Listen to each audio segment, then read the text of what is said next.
arbeiten wir uns näher ran an den Angreifer und mein Unterarm geht um den Oberarm, also über den Ellenbogen rüber mit der gleichen Snake-Bewegung. Dann geht die andere Hand vor und sucht die Schulter rein in den Armriegel.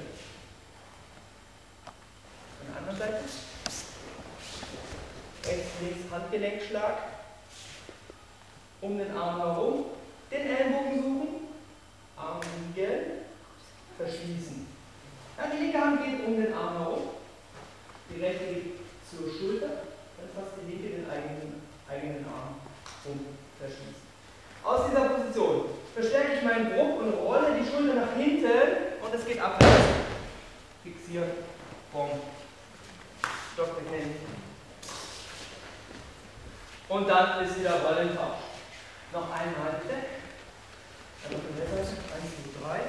Armring zu Boden bringen, fixieren. Die Entwaffnung jetzt erfolgt dadurch, dass der Stock parallel wird zum Arm und hier rausgehebelt wird. Abschlusstechnik. Aufstehen und dann das Rollen. Geh hier rein. Verschließe, drück und das geht nicht. Kommt dann weiter. Ja. Immer wieder ran, belasten. Jetzt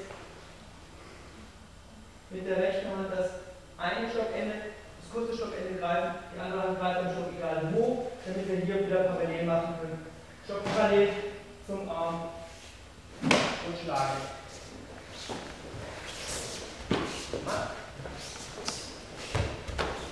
Und hier rein, Armriegel, unterstützen, zu Boden. Suchen. Und raus. Nehmt die Außenlinie bitte noch mit rein in eurer Technik.